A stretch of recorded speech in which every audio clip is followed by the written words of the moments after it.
What's happening, my beautiful people? My name is Mike LaBelle, and today, my friends, we have a weekend league recap looking at the Ligue 1. Overpowered players, top prime time performers. We all know about the big three: Neymar, Mbappe, Ben Yedder. Killers. Hard to say they would be overpowered. Some would say they're kings of the FIFA community. What you get on the virtual pitch is gonna be a good look. These men are certified. We took a different route this weekend. That's all I'm saying. If you want more of this content, this goodness, make sure to drop a thumbs up, share it around the community. And I've got two questions. As I'm filming this, I know that Ligue 1 guaranteed packs are being released and you're gonna knock it out. What did you get? Comment down below. I'm gonna do it on the live stream tonight. I'm also debating putting together a video talking about the complete team of the season. Which players really stood out for you? Whether they're expensive, they're in the middle of the tier, they were surprise, underdog, dark horse, positive stories, a heroic tale, a superhero in disguise, maybe someone that you received in player picks. You picked them up off the market because he was on that discount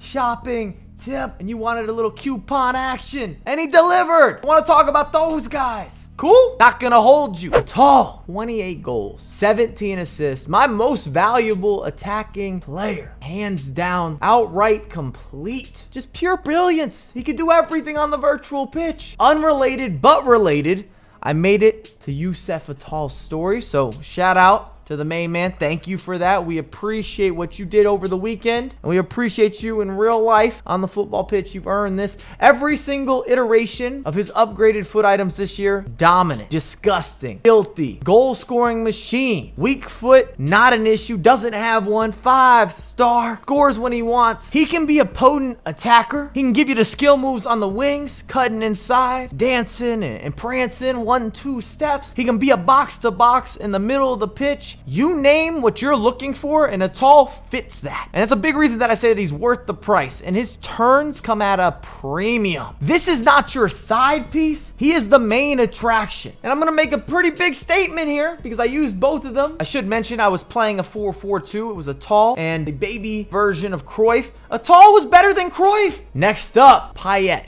And I wanted to love him. And at his price point, still good investment from an SBC end. And one of the most frequently asked questions I was receiving over the course of the weekend league is Payet worth it? Yes, he's worth doing at that price. For 140,000 coins to get a 93 overall French, where 5 of his statistical allocations almost are over a 90. They're right on the brink, for sure. But he's a mid-tier performer. He's not going to be on the big stage versus the elite, and that's what I noticed. It's his movement, it's his cutting inside, it's how he's able to win 50-50 matchups, or how he's not able to necessarily win those same matchups versus top tier players that also have top tier talent in terms of their squad building. And that's why I say he's a mid-tier player, and I do want to reiterate that he's worth doing. And his finishing, his shot-taking capability is actually at the upper echelon, but some of the other stats I felt like, maybe they're not that realistic. Maybe they've been bumped a little bit, but you don't feel it in game. I can make an argument about his strength. I wasn't winning what's the game? The motor bumping bumper cars? Is that the game? I don't know. I played him as an outside midfielder. Didn't score a lot of goals, didn't have a lot of assists, but it's really not about just the stat line, because I'm aware and I'm well measured with playing 4-4-2, and I know the majority of the goals and assists will come from both of my strikers, because I'm always looking to feed them at any opportunity. If their mouth is open, I'm putting something in there. Domestically, certified. International, completely different story. Memphis Depay's got the lion on his back, and I was really impressed. And I feel bad for Memphis. He had 3 goals, 13 assists, played him as an outside midfielder, but like I was just saying with Payet, my issues with him going missing, those concerns, made it where I always had to play through Depay down the right end of the pitch constantly in the final 10 games. It made it more predictable. It didn't allow me to have the creativity that I would have liked. And at that tier, when you're in that elite area, you need to be versatile. You've got to be able to keep your opposition guessing. There's fine lines between being an elite 3, 2, or 1 finisher each and every weekend league. Very small details. And if I played Depay up front, 20 plus goals, 10 plus assists, no debate. 100% he would have had that type of output, which I believe is of good value. Anytime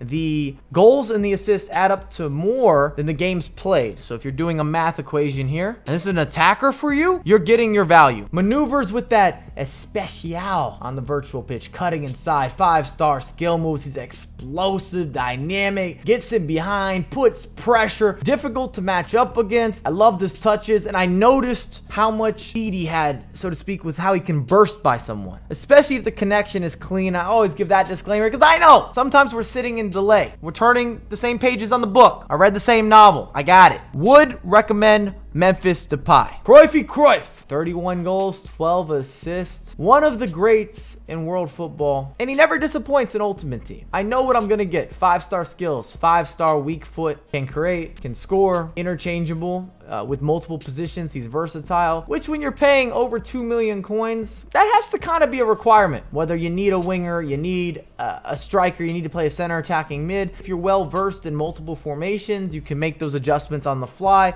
and then receive or reap the benefits of being able to adjust on the fly regardless of the opposition. Now, with all these superlatives for the Dutchman, are there any drawbacks? And I noticed one specifically this weekend, and this is why I say a tall is better than Cruyff for a big reason. Cruyff starts to die out around the 75th minute, and it gets even worse when you go to extra time. I didn't have as many rage quits, and his skills are no longer as quick. The execution or the turning, it's not the same. And when you lose that ability to beat people and you don't have a physical specimen, that's not where Cruyff is gifted and talented. Let's call a spade a spade. You've got someone who can finish. He's still ready for the key moment, but he doesn't have the same kickback. He doesn't have that gunpowder that allows him to really get off when you get into the later stages of matches. Patrick Vieira. This past weekend will be the last time you see Patrick Vieira in my squad, unless he's playing as a center back. Mainly because I don't play passively. I'm not sitting on drop back. We already have enough bus drivers in the community. I'm not adding into that equation, and Vieira is not able to be the same caliber of a box-to-box player. He's definitely not going to score goals. He doesn't have the ability to penetrate or make those passes. His turns are really slow, and it makes you more predictable. And I was reliant on Team of the Season De Jong, who was next to him in that pairing, to always be the guy pushing forward, to always be able to do the skill move, to give us some sort of angle to open up any pieces of space. And when people are sitting bodies on bodies on bodies on the top of the box, inside the box, you need someone who can unlock that space and just be able to step into the attack and maybe score a goal or maybe find that last ditch pass. I had 0 goals with Vieira. He did have 9 assists, but it always felt forced when I was trying to get the ball forward. It wasn't natural. It didn't have fresh, organic vibe. The synergy was off. Now, defensively, amazing. And even more so if you're going to sit back. You want someone that's going to be a stopper. Vieira will be that guy. And if you were playing, let's say, a narrow formation, a 4-1-2-1-2, and you have only one holding mid, Vieira is the perfect choice. Doesn't need to be involved in the attack. Let him sit there. Don't worry about him pushing forward. He will shut things down. So I don't want to knock Vieira. He is what I expected him to be. It's just at this point, there's too many quality players that can play both sides of the pitch to have someone who just sits on the back line, who just breaks up the play. I don't like classic holding mids. It hasn't been a trend for me in FIFA 20, and this was a reminder. Arguably the best of the best for that type of role in the midfield, and it still leaves me asking for more. Yes, sir. Team of the Season De Jong. Happy to have him as the Red Collective. This is my type of midfielder.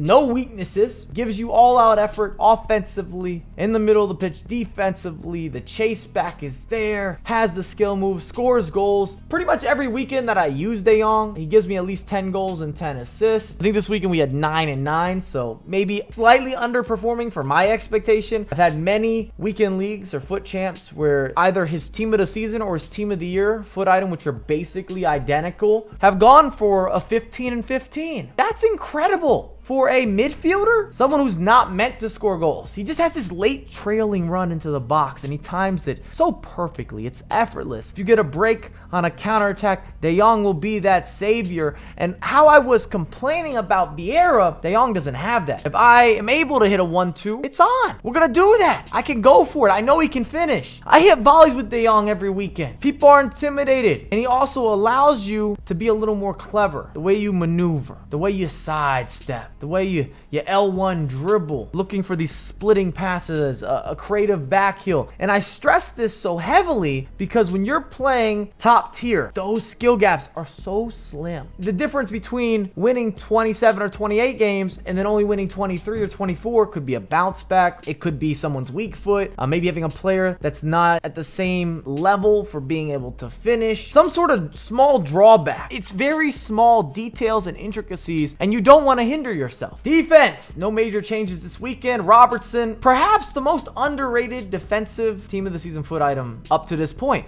People don't give him the credit. I don't see tweets, social media. I don't see him in that many squads. He's the real deal. Back and forth. He's a professional. I know what I'm going to get out of Robertson every FUT Champs run. If I was playing division rivals, if I was in a draft, he gives you the same performance. Virgil van Dijk. And you're saying, why are you using gold Virgil van Dijk? So this is the deal. I could afford many of his upgrades, but I could not get the 99. And internally, I kind of feel like if it's not the 99, I don't want anything else that's in between. 99 or Riot. And I still believe in the gold Virgil van Dijk giving you a certain presence. He's still got that big body. Virgil's build's not going to shift, doesn't matter which item. And I believe in him. Ramos! Top 5 center backs in the game for yours truly. I love what he's about. You just don't have defenders that move like this. I'm not sitting back. I'm not waiting for the game to come to me. I'm not really playing the meta at this point. I want to go back and forth. I want double teams. I want slide tackles. I want the beautiful game. I'm not waiting for the action. More so in the squad because we need that chemistry to Ramos. This weekend, we might make some shifts. I like Carvajal. He's been one of those pleasant surprises. I thought he'd be gone halfway through a weekend league. A couple of you had recommended him,